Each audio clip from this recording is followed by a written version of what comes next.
Reddit asks, Deaf community of Reddit, what are the stereotypical alcohol-induced communication errors when signing with a drunk person?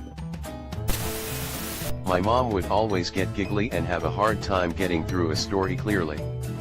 Kind of like when hearing people are laughing and it's hard for them to get to their point. Also just general sloppiness lol. Signs bleed into each other and you have to repeat what you're signing more. Interesting. Basically the deaf equivalent of slurring your words. Edit, apparently made a very provocative typo. Yeah man, dead people slur like you wouldn't believe. My sister is HOH with degenerative hearing and will eventually be completely deaf, but when she's drunk she will switch between verbally speaking and signing. It's hilarious when she's around people other than her husband/our family and they don't sign because she'll get increasingly frustrated when people can't keep up with the signing and verbal words until she remembers most people don't sign. Then she flushes all the way up to her ears and immediately drunkenly stumbles away from the social situation. I wasn't drunk for this, but when I met my girlfriend I hadn't practiced signing in about 4 or 5 years, despite being fluent before that. Early on in the relationship, I was trying to call her perfect but I accidentally used the sign for France. You are France. A year later, we still describe each other as France when we're flirting in texts, voiced English, and sign. You are France. France is bacon. Knowledge is power. Just in case anyone doesn't get the references to one of the greatest comments in Reddit history.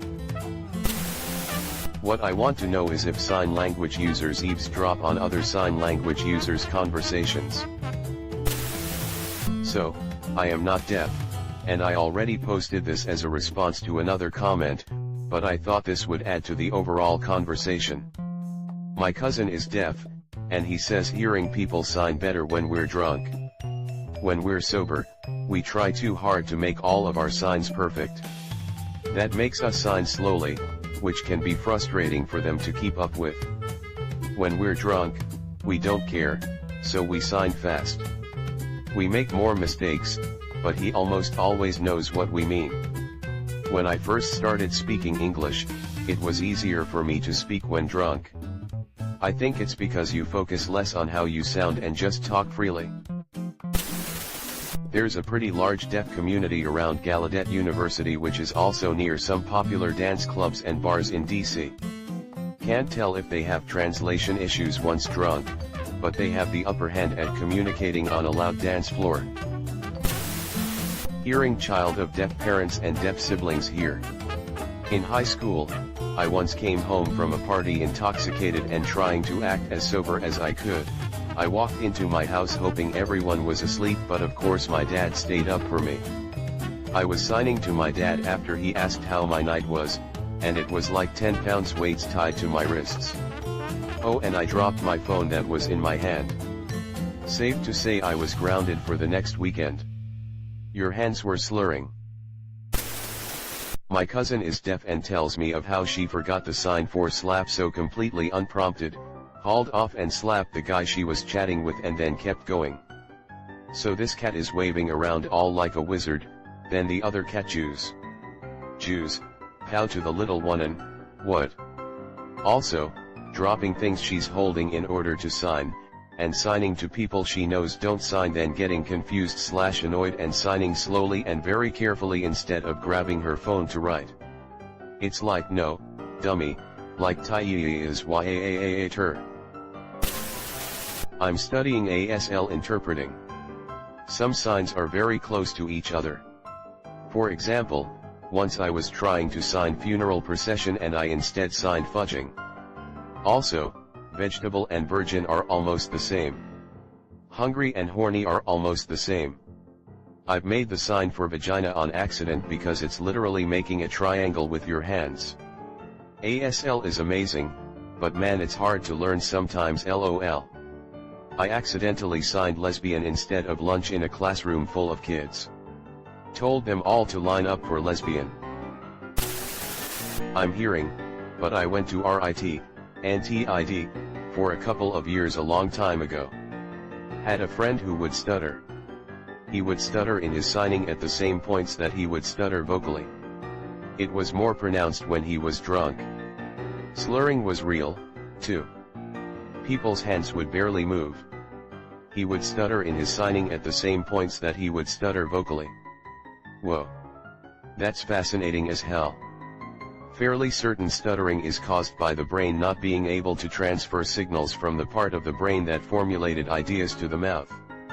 So it's not that much of a stretch that someone that signs would reuse similar pathways, and occasionally stutter through the same methods.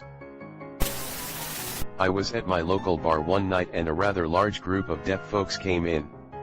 It was a pretty slow night other than this group, and it was absolutely fascinating to see.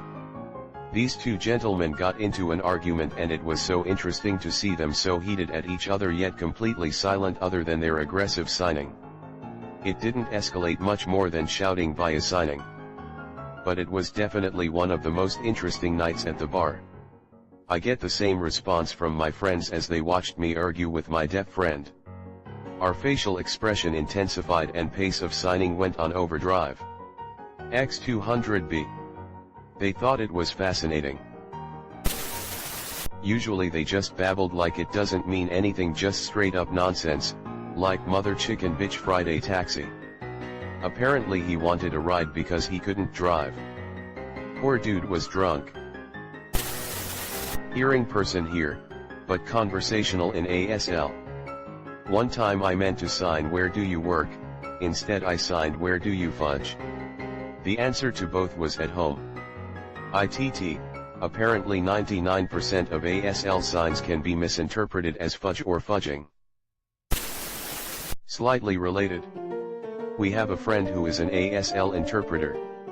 Whenever she drinks, she unconsciously starts signing while she's talking. Verbal slips of the tongue, speech errors, are fairly common when you're drunk. Think, I hissed my mystery class instead of I missed my history class. Deaf signers can produce slips of the hand. I'm a hearing person who tends to produce a lot of slips of the tongue, even when I'm not drunk, and I've also produced many slips of the hand when communicating with my deaf friends. They get a kick out of it. I'm not deaf, but I'd like to point out that every country has its own sign language. I'm sure this has resulted in some hilarious misunderstandings. I'm hard of hearing, and tend to lip read as well as trying to listen. When people are drunk and they slur their speech, it's really hard to read lips. If you're somewhere loud, like a concert or something, then forget it. No chance of hearing anything, struggling to read your lips, so just text me. After a few drinks my deaf colleagues sometimes sign to other deaf people speaking in sign language. Sorry, can't hear you. Making a guess. X200B. That's the only message they'd understand, when drunk enough. I have another question. If you do BSDM with a drunk deaf girl, what's the safe word? Any sort of visual cue can work. Winking 3 times, mouthing something, whatever. If the sub is deaf but the DOM isn't, they can make a noise if they need to. Not deaf, hard of hearing. When I am drunk and signing, if I laugh I will continue my sentence in my head but stop signing, and then just pick up signing wherever I had gotten to in my head. Very annoying habit according to people I sign with. I was at a wedding last year in Denver. The other wedding group at the hotel was a deaf couple.